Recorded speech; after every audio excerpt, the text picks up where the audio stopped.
1 bowl banana bread. Welcome back to the channel. My name is Justin. I've never baked before, but we're gonna show you how to do it today. We have a printable recipe ready for you at the blog. Just go get it and come right back. Okay, so welcome back. So today you're gonna need 1 1/4 cup sugar. Today we're using organic pure cane sugar. You're going to need a 1/2 cup of butter, room temperature. We have our own video and blog on how to create your own butter, so be sure you go and check that out over here.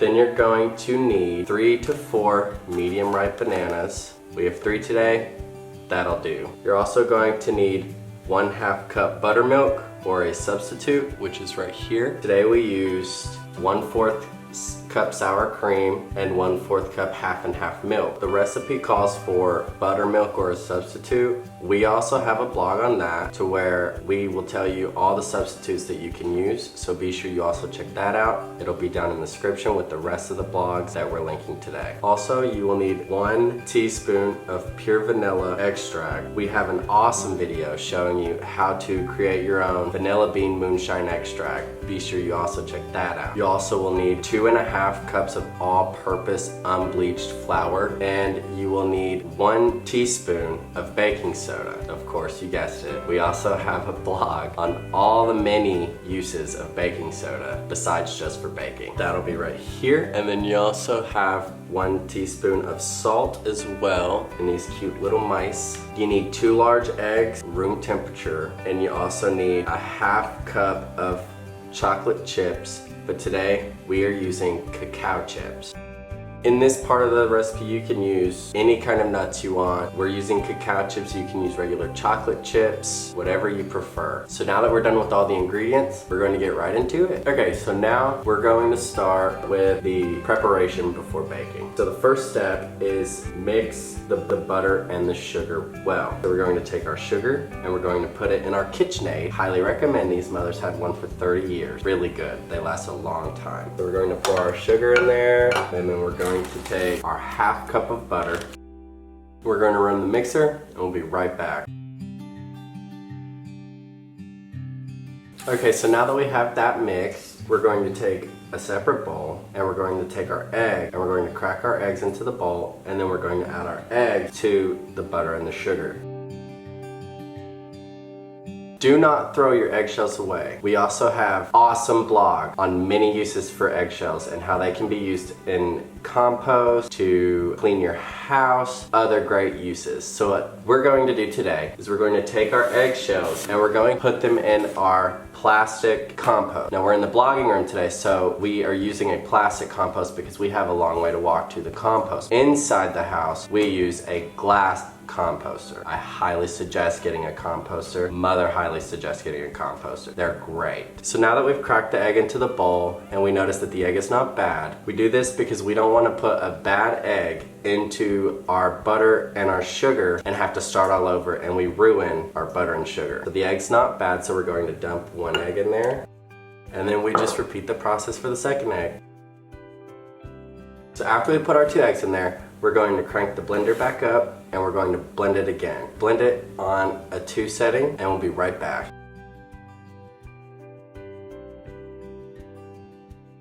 Okay, so now that we have that mixed, we're going to move on to the next step, to use a ricer to press all of your bananas. Peel the bananas. Once again, do not throw your banana peels away. We can use those in the compost as well. Peel your banana. You're going to break it into halves, and we're going to put it in a bowl, and we're just going to peel the rest of our bananas.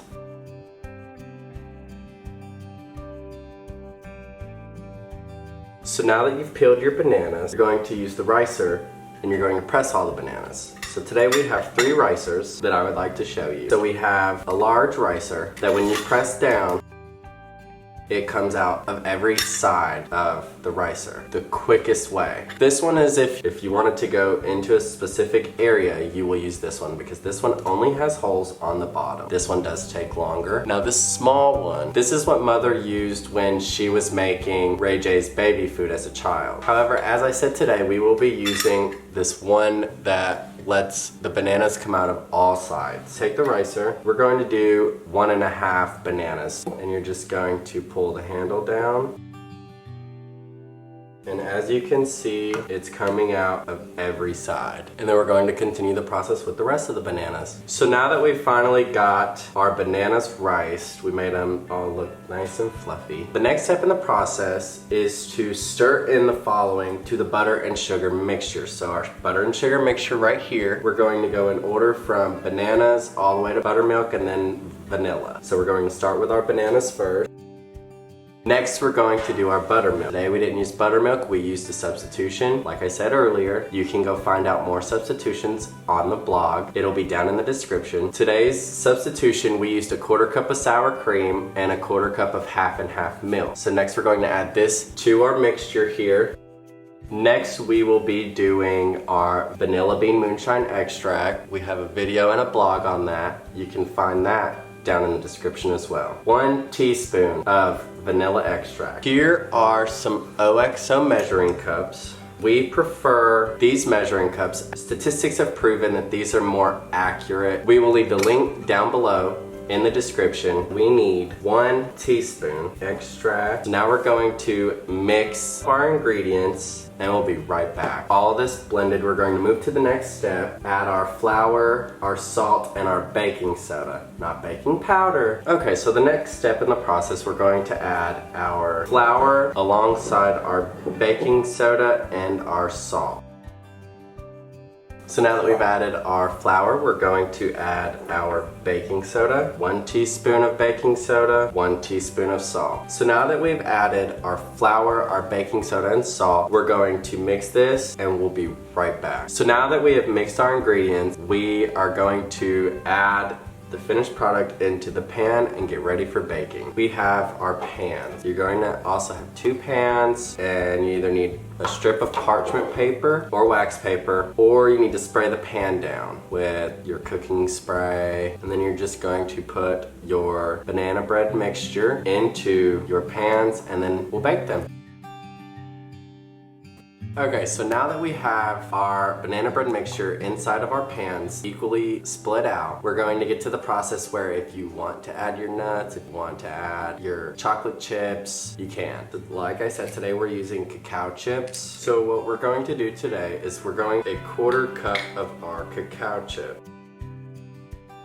Spread them out all over the banana bread.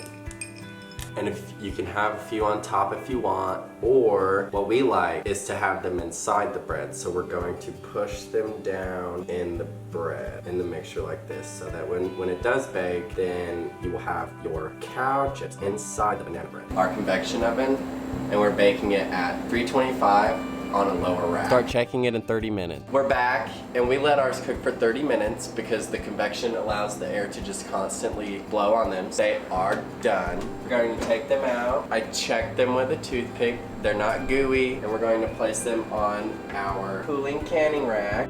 Courtesy of Mother. She made a video on it. Go check it out and make your own. We're going to let these cool down a little, and then we're going to pop them out of the pan, and we're going to cover them with a flour sack towel on our cooling rack. We'll leave the link below for all these flour sack towels. These are fantastic to have in your home. Perfectly fantastic. As you can tell, we go through a lot, and these, you can bleach them, you can hang them, you can sun dry them. You can do whatever you want with these.